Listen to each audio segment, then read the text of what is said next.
Well, good morning, everyone. And once again, welcome to another live this morning. Hope you're having a great start to your day. We sure appreciate you coming on. I won't be able to say hello today. Don't have another device with me. And, but you know who you are. But I won't get started here till we get a few folks on with us, and then I'll say hello again, and we appreciate you guys coming on. I just wish I could say personally hello, but let me do this. Try it, and I know it doesn't work, but there it goes, okay. See, I'm connected to my iPad, but I don't see your names, okay? Let me just see here. No. I got some comments that maybe I can look at. Let me see if I can see that. Okay, hold on a minute here. And let me see if I can see my comments.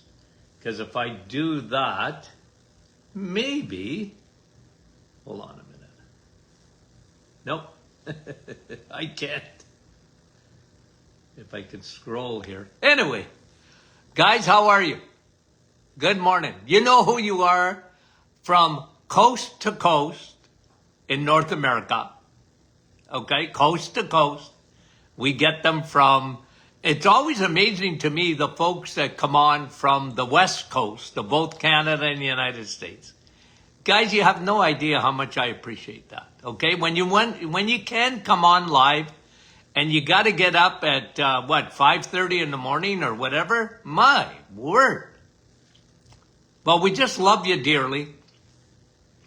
And we thank you for being the greatest audience. Like I said, and I mean this, the smartest audience in podcasting is my audience. And I know. How do I know that? Because I test you all the time. And you guys get the answers all the time. You're too stinking smart. No, I love it. Okay? And again, guys, you know, people have all... Even last week, I had someone say, I wish Dr. Martin would go back into private practice. Well, listen, I never say never because I never say never. But I would tell you this, okay? I reach more people today than I did in private practice. Now, remember, for 20 years I had a radio show. But even then, in radio, you're limited to some extent, even though it was syndicated. And even though I did a lot of radio shows in Windsor, Ontario, Ottawa, Toronto, we went across Canada pretty well. I did a lot of radio programming in Western Canada. But podcasting is much different. You get a much wider audience. And of course, you can listen to this anytime, even if you don't get on live.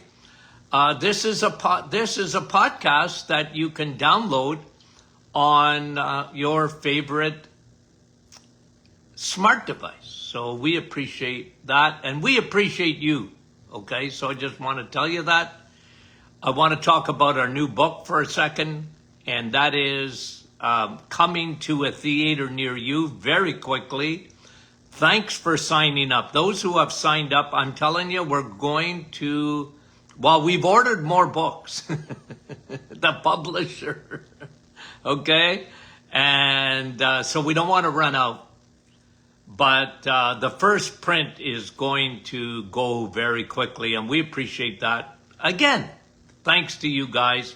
If you haven't signed up yet, I don't know. I may be a little biased, but I think it's the best book we've ever written. I'm going to do probably Monday, depending on whether we have enough questions, like tomorrow's Q&A. Monday, possibly, I'm going to do a little what's in the book. I'm going to show you a typical day in the 30-day devotional. Health and spiritual, okay? And I think you'll really enjoy it. It's going to be so practical, and it's applied to everyone, okay? So, again, coming soon. Sign up ahead of time. You'll get special notifications. You'll get your book in your hands first. And I tell you, folks, for this year, I just can't think of a gift that you would give to someone you love, a friend or a neighbor or whatever, just to give them a gift of health, easy to read, very practical, and very understandable. And you know me, okay? I write the way I talk. Dr. Martin, you're silly. No, I do. I always did. I write the way I talk. And, I had people, I don't like that. I don't like your grammar. I don't like the way you do it. Yeah, I know. You're a teacher. I love teachers. But, okay, they're shooting for perfection. I'm shooting for my audience. I want my audience to understand, because health, if you get into the weeds and stay in the weeds, that book is written for doctors. And even then, I've told you this before, but I did several years where I was just on a contract with a company that provided medical education for doctors, because every healthcare professional goes through this. Every year they have to have so many hours of postgraduate education to keep up their licensing. So this company I worked for, they provided a venue, and for them, at least, it was in Toronto or Montreal, and physicians would come because in a 1-day, 2-day setting, they got all their education requirements for the year. So it was very convenient for them. Now they probably do it on Zoom. But at the end of the day, they would go to these conferences, and I, for years, I was one of the speakers. Okay? And they got me, and I remember the first time that I went to speak at this, and it was all doctors, okay, all medical doctors. And I thought, am I going to change the way I talk to reach these people? You know what I decided? Hey, I'm me. I'm not changing. I had a radio show. I knew how to communicate with a lay person, and I said, you know what? I'm assuming, and I was right, by the way, I'm assuming they know nothing about nutrition. And guess what? I assumed right. They know nothing. They wouldn't know a protein if it slapped them in the face. So I did Nutrition 101. And I would bring up cholesterol, and I would bring up all the hot topics. And you know what? I always, and I'm not saying this to, flatter, but you know what? At the end of the day, they always had a vote for who was their best speaker, and I usually won. Because I didn't get into weeds. I just gave them practical. I said, you're in practice, and you don't know anything about food. And I know that you haven't been taught anything in medical school, but I said, in the next hour, I'm going to teach you a whole lot. And I'm going to make it where you can understand it. And that you can start applying some of the principles that I'm going to talk to you about. And I gave them an education as fast as I could on what people were missing in their diets, the complete paradigm shift that I had seen in my practice over the years, the amount of sugar that people consumed compared to what it used to be, even when I was a kid. And I said, the world's changed. And we've changed we've changed the soil. We've changed the flour. We've changed the sugar. We've changed the oils. And that's made an enormous impact on our health. And that's what I would do. Okay? And it was almost like, what? We're consuming almost 200 pounds of sugar a year? What? And I would have to teach them some of the basics again, even to doctors. Well, sugar is toxic. They looked at me like I had two heads. Well, I said, you should know that. Ask a diabetic. Sugar is toxic. And I would remind them what insulin does. And it was a refresher. Well, for most, it was first time they're so compartmentalized. They take everything in packages and they never look at the big picture of things. And medicine, one of the biggest mistakes in medicine, in my opinion today, is all the specialists that we have. Everybody specializes. I was talking the other day to someone about silent reflux. Okay? Silent reflux. And what? My doctor's never talked to me about that. Well, I said, if you go to an ear, nose, and throat doctor, they're not looking at your stomach. They're looking at your sinuses, your ears, nose, and throat. But I said, it could be coming up from your stomach. And unless you've seen a GI doctor, do you see what I mean by nobody communicates with each other. They're specialists. And they have their own area. And it's so hard to find a doctor today that is into functional medicine. Like they look at the whole body holistically. And I used to try and teach that. To look at that.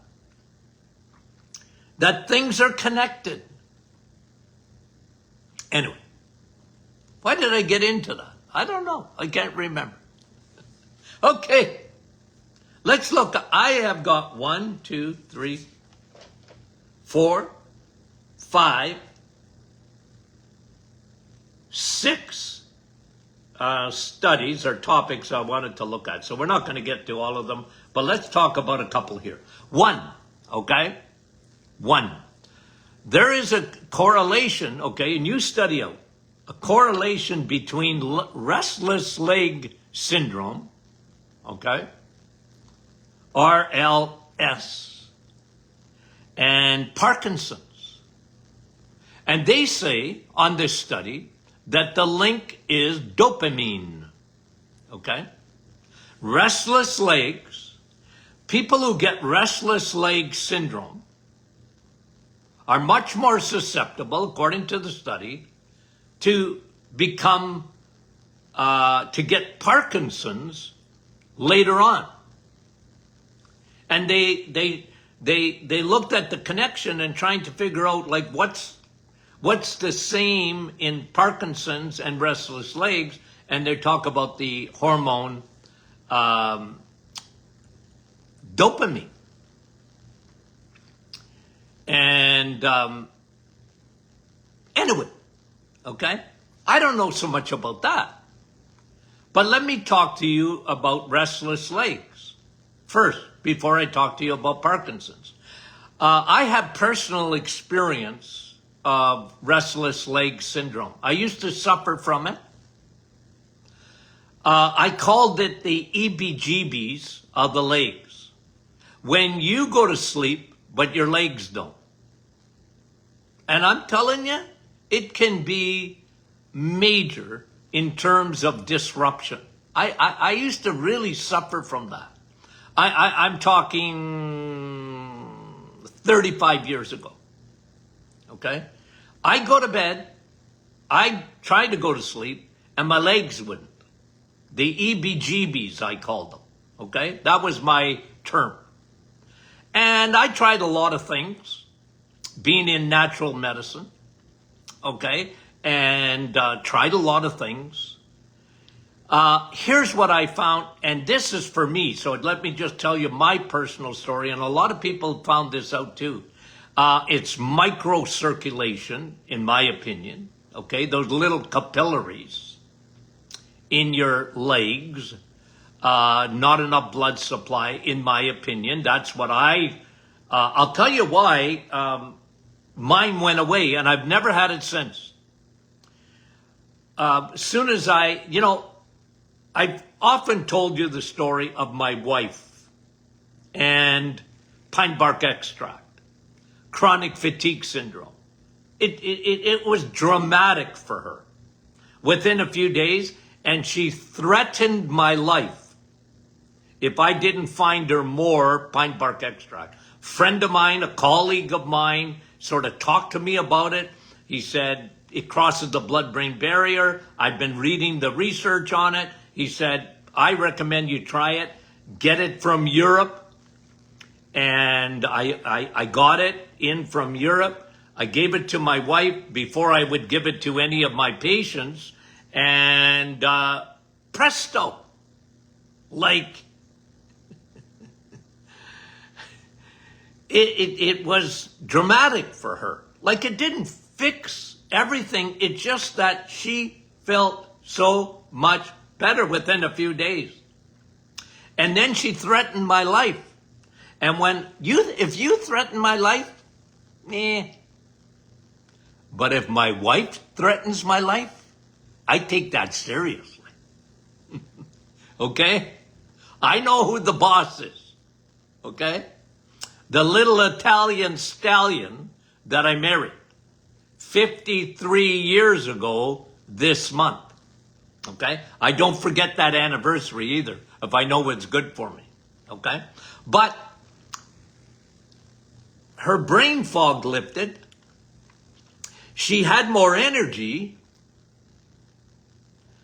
And the rest is history, because I wrote several books about it. The Bark with the Bite was one of my first books. And I started studying and finding pine bark extract because I couldn't believe it. But when I took it, okay, at first I didn't take it because I had a very limited amount and my wife got that amount. Okay? But a few months later, when I had a supply chain coming where I could get it bottled for me, I started using it in my practice and my patients, and I took it. I didn't take it for the restless legs syndrome that I had per se, but I took it because I had it, and I had it in I wouldn't say abundance, but I had enough of it, and I was actually using it in my practice with great results, by the way. Incredible, especially with energy. And but you know what happened? Within a few days of me taking it, I didn't have restless legs syndrome anymore. Gone.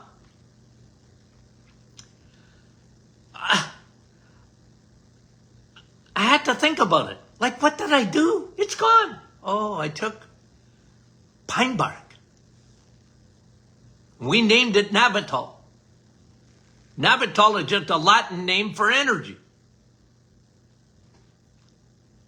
And my restless legs were gone. Now, okay, let me connect the two again. Parkinson's because that's what research is showing. There seems to be a connection between people that get restless leg syndrome and Parkinson's. What could it be? What could it be? Well, guys, microcirculation, brain. Remember, you have a blood-brain barrier. And nothing, your body is so smart. You're so fearfully and wonderfully made. Nothing should get across here. Any toxin should never get into your brain. How do they get into the brain? Leaky gut, leaky brain. I've talked to you about this a million times. Here's what I found in Parkinson's. Whenever I saw a Parkinson's patient, and they were diagnosed by the time I saw them. They were already officially diagnosed. They would come into my office to see if I had any help for them. But what I did with them is what I did with every patient, and that is we look for deficiencies. We look for biomarkers. I was a biomarker tester. So we did all the biomarkers. Okay? And we measured leaky gut.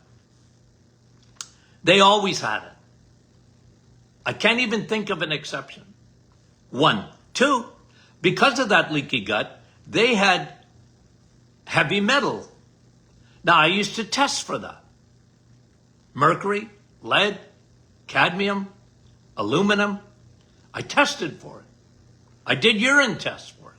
They were filled with heavy metals in Parkinson's. And usually with mercury. Because we could distinguish with the testing what heavy metal it was. And they weren't loaded down with lead. They were loaded down with mercury. And mercury is so toxic. You put a drop of mercury in a lake, you've toxified the lake. And I always said about Parkinson's that these people were canaries in the coal mine. For whatever reason, a lot of people have heavy metal and don't get Parkinson's. But they had lots of heavy metal. It got across the blood-brain barrier because the same thing that causes leaky gut,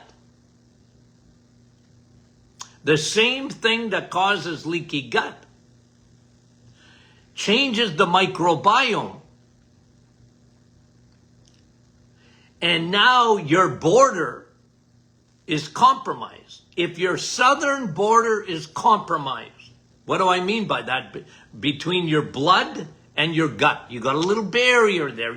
It's invisible. You can't see it. Not with the naked eye. You can't see it. You need an electron microscope to see it. It's so it's submicroscopic, but nonetheless, it's there. Unfortunately, in medicine, and here we are today in 2025, and most doctors still don't recognize leaky gut. They don't recognize it because they've never been taught it, one, and they don't understand it. And today, like the microbiome, the bacteria, the invisible war that goes on in your body, you might not see it, guys. You can't see it. This is part of my new book, by the way. You have an invisible war. You don't see it. It's going on in your body. Whether you acknowledge it or not, it doesn't matter. It's still happening. You can be ignorant of it. And you can say, like a lot of doctors even today, if you said, oh, Dr. Martin said I had leaky gut. I heard this for 30 years, 40 years. Dr. Martin's a quack. Well, Dr. Martin said I had fungus in my blood. You don't have fungus in your blood. If you had fungus in your blood, you'd be dead. You know how many times I heard that? I used to tell my patients, would you shut up? Don't go to your doctor and tell him you have leaky gut. You're just going to, the sparks are going to fly in the office. Stop talking. Just fix it. Your doctor is not going to help you with that anyways. Ooh. I used to tell them to shut up.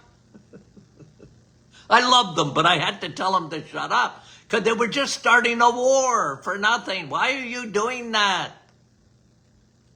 Just trust me. You got leaky gut. It's fungal. It gets in there. It's the Trojan horse. Yeast gets into the bloodstream, and if you are compromised in the southern border between your gut and your blood, you're going to be compromised in the northern border, the blood-brain barrier. Microbiome. It allows yeast to carry heavy metals into the brain. Heavy metals need a carrier. And fungus, candida, that's what it does. So when I saw a Parkinson's patient, I was always so hopeful if I could get them early. Unfortunately, I usually saw it when, they were well advanced in Parkinson's. But at the end of the day, I said, look, I'm just going to do my thing. I'm going to tell you what your deficiencies are. I'm going to tell you if you have any heavy metal. I'm going to tell you whether you have leaky gut. I'm going to tell you whether you have any deficiencies like B12, vitamin D. I'm going to tell you all those things. If you got trouble with your insulin, I'm going to be able to tell you because we did our A1C, and I'm going to talk to you about your thyroid because we tested your thyroid. We did it differently. We did a different B12 test, as a matter of fact. We did it all mostly different, but it didn't matter. At the end of the day, if I had a Parkinson's patient, these things were consistent. Heavy metals, leaky gut, low vitamin D, extremely low B12 at the cellular level, extremely low. Very low usually in magnesium. Okay? Were they deficient in omega-3? Usually. But they had leaky gut. And Parkinson's, a neurological disorder, a neurodegenerative condition. And the correlation that this study is showing is if you got restless legs, you better beware. Okay? You better beware. Anyway, I wanted to just tell you my story and, about restless legs because I had it. When something's personal, and, not everybody that took Navitol got rid of their restless legs, but thousands did. I had testimonies that did. So, did I recommend it? Big time. Big time. And I recommended it for Parkinson's. Is one of the things I recommended for a couple of reasons. One, it crosses the blood-brain barrier, and two, it elevates your glutathione. So glutathione, your body makes it. But in Parkinson's, it was extremely low. So one of the ways I elevated glutathione, besides the reset, because the reset empties your liver. If your liver is empty, you're going to produce more glutathione. You want a detox? Empty your liver. You can take milk thistle. You can do a lot of things, okay, for liver, but nothing fixes it more than you emptying it. Get rid of this stuff out of your liver, because this stuff, fat, attracts and gums up heavy metal. It'll gum up your liver. This fat in your liver, fat don't belong in your liver. Okay? You got a little fat in your face? Who cares? Not a bad thing. Okay? You got a little padding on your butt? Okay. But you don't want visceral fat. You don't want no fat in that liver, because that is a major attractor to heavy metals and toxins. And your liver can't function properly because it can't produce the glutathione that you need to detox. Got the memo? So anyone tells you, Doc, I want to do a detox. Okay. Then don't eat any sugar, and don't eat any sugar molecules holding hands like pasta and cereal and rice and flour. Lay off. Why? Because they're just sugar molecules. They're holding hands, having a party. So get rid of that, and you'll get rid of fat in your liver. Now, they'll dream up concoctions to empty livers, to clean them out. I said, well, you can take all the milk thistle in the world. If you got fatty liver, that ain't fixing your fatty liver. You better empty it. And your body knows how to empty it, but you can't keep filling it up with fat. Fat comes when you eat sugar, not fat. Fat don't turn to fat in your liver. Sugar turns to fat in your liver. The Costco parking lot. So for a Parkinson's patient, and if you want to prevent Parkinson's, okay, neurological disorder, and guys, I can tell you something, the numbers are astounding. That neurodegenerative condition like Parkinson's, it's a form of dementia. Guys, why? I always ask the question, why? Okay, I've seen Parkinson's for 50 years. And it was there before me in practice. But why today is the numbers of Parkinson's going up exponentially? Why? More heavy metals? Yeah, maybe. More leaky gut? For sure. And remember, okay? Remember, I'm talking a lot, okay?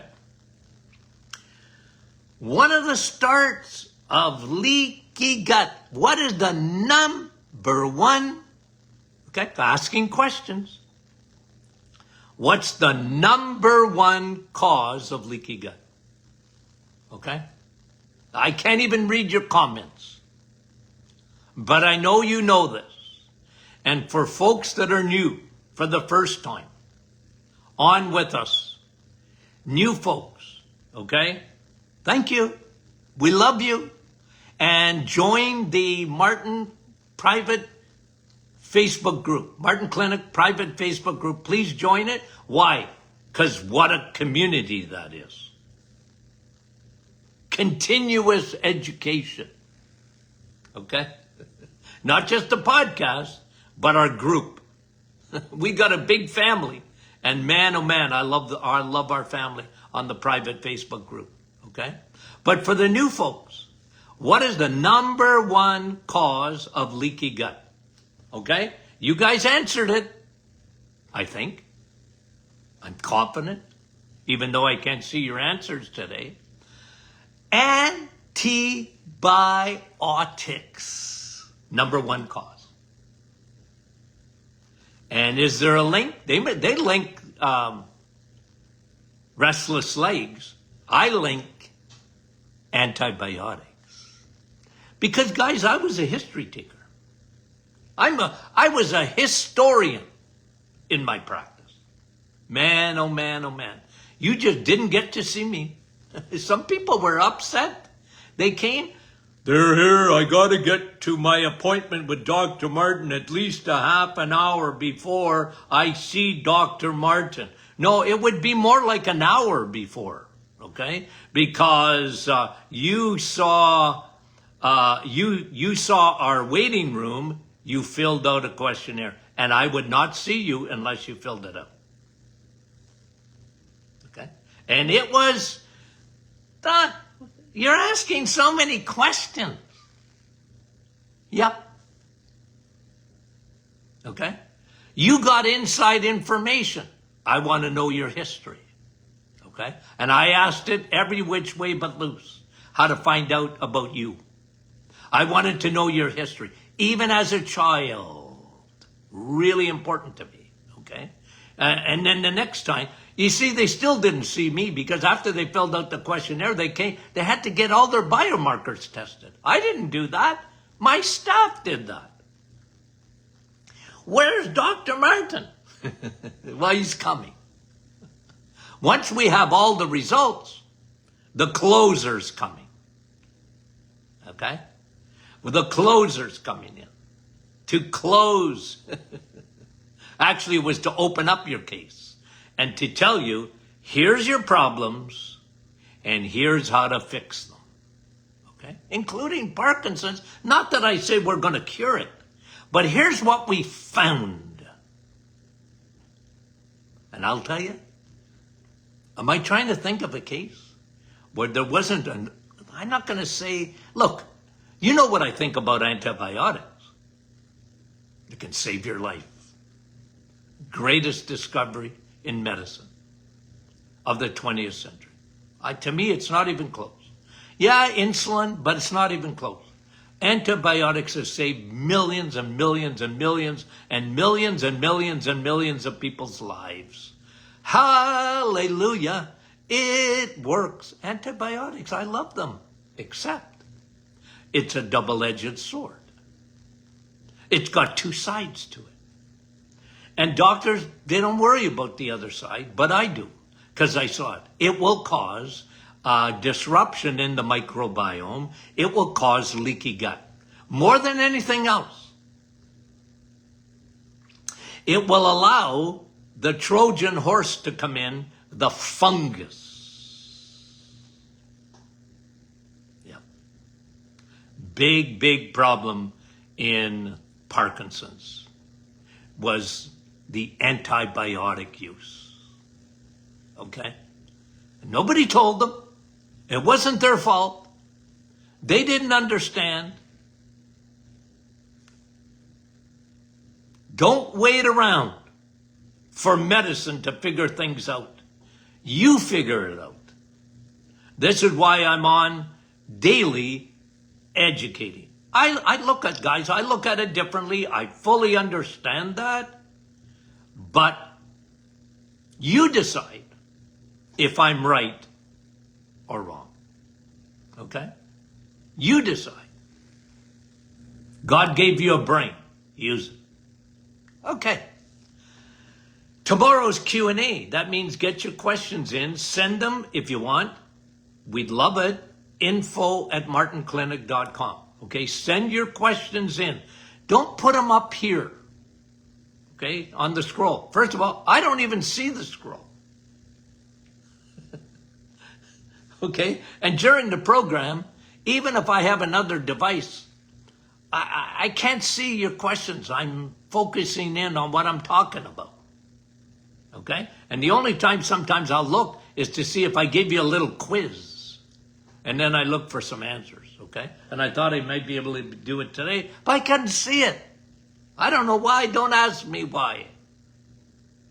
Okay? Grandpa, when were you born? In the days of Noah? You don't know how to do anything. You're right.